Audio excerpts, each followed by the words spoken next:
இன்றைக்கு பொது காலத்தின் 16ஆம் வாரம் ஜூலை மாதம் புதன்கிழமை 23ஆம் தேதி. இன்று தேவன் நமக்கு தரும் ஜீவநீர் ஊற்றான இறை வார்த்தைகள் புனித மத்தேயு எழுதிய நற்செய்தி இயல் 13 இறை வார்த்தைகள் 1-9 முடிய. அக்காலத்தில் இயேசு வீட்டிற்கு வெளியே சென்று கடலோரத்தில் அமர்ந்தார். மக்கள் பெரும் திரளாய் அவரிடம் ஒன்று கூடி வந்தனர். ஆகவே அவர் படகில் ஏறி அமர்ந்தார். திரண்டிருந்த மக்கள் அனைவரும் கடற்கரையில் நின்று கொண்டிருந்தனர். அவர் ஓமைகள் வாயிலாக பலவற்றை குறித்து அவர்களோடு பேசினார். விதைப்பவர் ஒருவர் விதைக்கச் சென்றார். அவர் விதைக்கும் பொழுது சில விதைகள் வழியோரம் விழுந்தன. பறவைகள் வந்து அவற்றை விழுங்கிவிட்டன. வேறு சில விதைகள் மிகுதியாக மண் இல்லா பாறை பகுதிகளில் விழுந்தன. அங்கே மண் ஆழமாக இல்லாததால் அவை விரைவில் முளைத்தன. ஆனால் கதிரவன் மேலே எழ அவை காய்ந்து வேர் இல்லாமையால் கருகி போயின. மற்றும் சில விதைகள் முட்செடிகளின் இடையே விழுந்தன. முட்செடிகள் வளர்ந்து அவற்றை நெருக்கிவிட்டன. ஆனால் இன்னும் சில விதைகள் நல்ல நிலத்தில் விழுந்தன.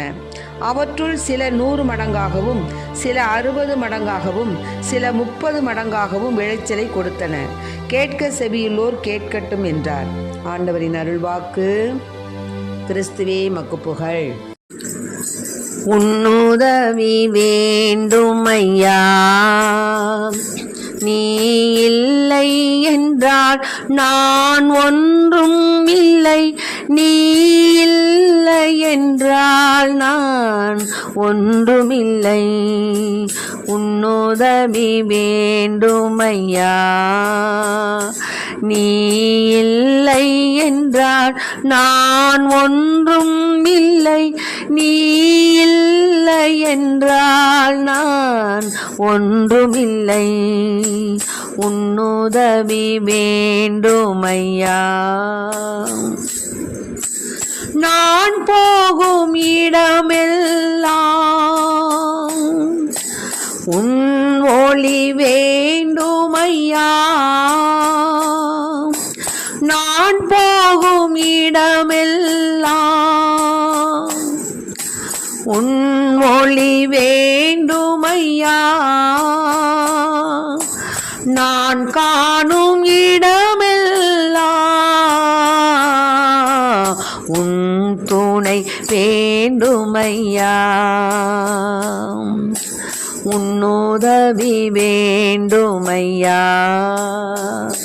நீ இல்லை என்றால் நான் ஒன்றும் இல்லை, நீ இல்லை என்றால் நான் ஒன்றுமில்லை.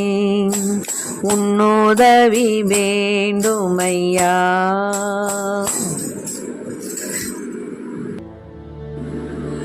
இன்றைக்கு நம் தேவன் தரும் ஜீவநீர் ஊற்றான இறை வார்த்தைகளை கேட்டோம். அந்த காலத்தில் ஏசப்பா வீட்டுக்கு வெளியில போய் கடலோரத்தில் போய் அமர்ந்திருந்தார். அப்போ நிறையா ஜனங்க போய் அவர்கிட்ட ஒன்று கூடி அவரை சுற்றி நின்றாங்க. உடனே அவர் படகில் ஏறி அமர்ந்தார். திரண்டிருந்த மக்கள் அனைவரையும் பார்த்து அவர் என்ன சொன்னார், முந்தியெல்லாம் ஏசப்பா ஓமைகள் வாயிலாக தான் மக்கள்கிட்ட பேசினார். ஏன்னா பாமர மக்கள், அவர்களுக்கு ஒன்றும் புரியாது, அறியாத மக்கள், படிப்பறிவில்லாத மக்கள், அவங்களுக்கு கதைகள் வாயிலாக சில ஓமைகள் வாயிலாக அவர் தன்னுடைய போதனைகளை போதிச்சுட்டு இருந்தார். அப்போ தான் அவர் சொன்னார், ஒருத்தன் விதைக்க போனானா ஒரு விவசாயி. அப்போ விதைக்கும் பொழுது அவர் அந்த விதைகள்லாம் என்ன பண்ணிச்சான், சிலது வழியோரம் விழுந்துருச்சான். உடனே வழியோரத்தை விழுந்ததை பறவைகள் எடுத்துகிட்டு போயிடுச்சான். சில விதைகள் மண்ணே இல்லாத பாறை பகுதியில் பாறை பகுதிகளில் விழுந்து அது எப்படி முளைக்கும்? அது மண் ஆழமாக இல்லாததால் அங்கே என்ன ஆயிடுச்சு, அவை விரைவில் முளைத்தன. ஆனால் அவை மேலே எழ முடியல. இன்னும் சிலது காய்ந்து வேர் இல்லாமையால் கருகி போயிடுச்சு. சில விதைகள் முட்செடிக்கு நடுவில் விழுந்துச்சு. முட்செடிகள்லாம் வளர்ந்து அதை நெருக்கிடுச்சு, அதனால அது வளர முடியல. சில விதைகள் தான் நல்ல நிலத்தில் விழுந்துச்சான். அப்போது அது என்ன பண்ணிச்சான், சில விதை 100 மடங்கு, சில விதை 60 மடங்கு, சில விதை 30 மடங்காக விளைச்சலை கொடுத்துச்சான். இதை கேட்க செவியுள்ளோர் கேட்கட்டும் சொன்னார்.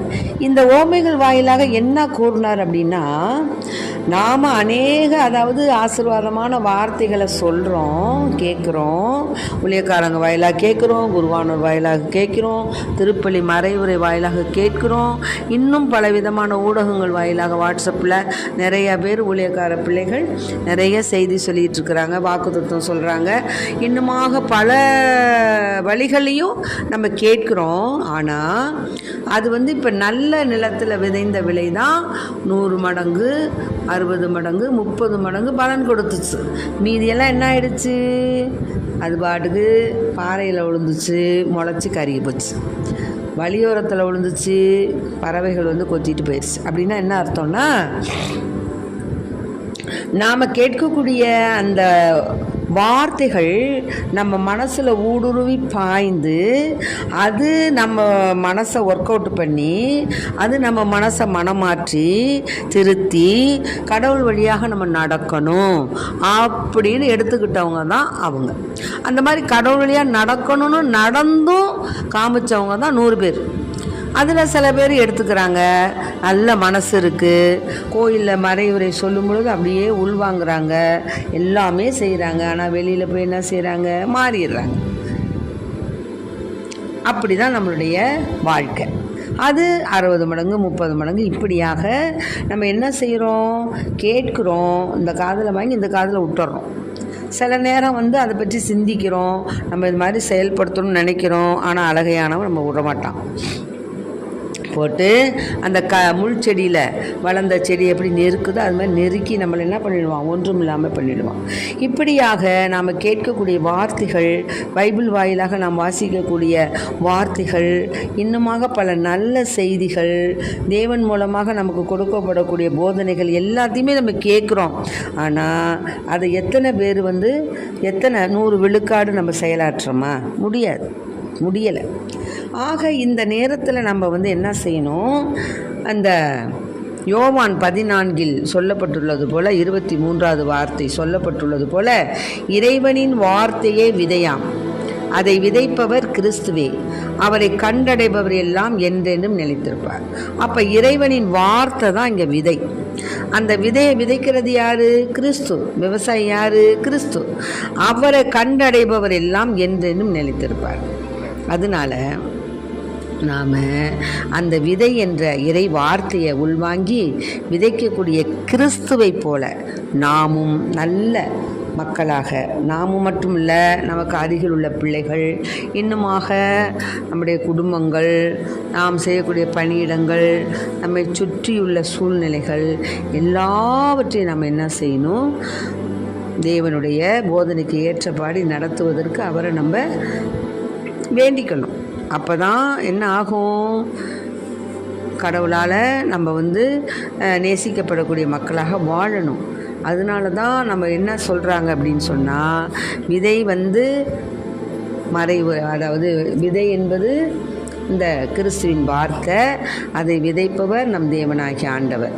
ஆகவே அன்பு பிள்ளைகளை, நாம் ஞானத்தையும் தெளிவையும் அளிக்கிற ஆவியை அளிப்பவரை நாம் எபேசியர் 1:17 கூறப்பட்டுள்ளது போல ஞானத்தையும் தெளிவையும் அளிக்கிற ஆவியானவரிடம் வேண்டி அவரிடம் நமக்கு தேவையான அந்த விதைகளை நாம் நல்ல முறையில் பயன்படுத்த ஆவியின் பலன் கொண்டு அவற்றை நாம் உள்வாங்கி நாம் எந்த கிறிஸ்துவுக்கு பிரமாணிக்கமுள்ள பிள்ளைகளாக வாழ நாம் இறைவனை பிரார்த்திப்போம். ஆமென்.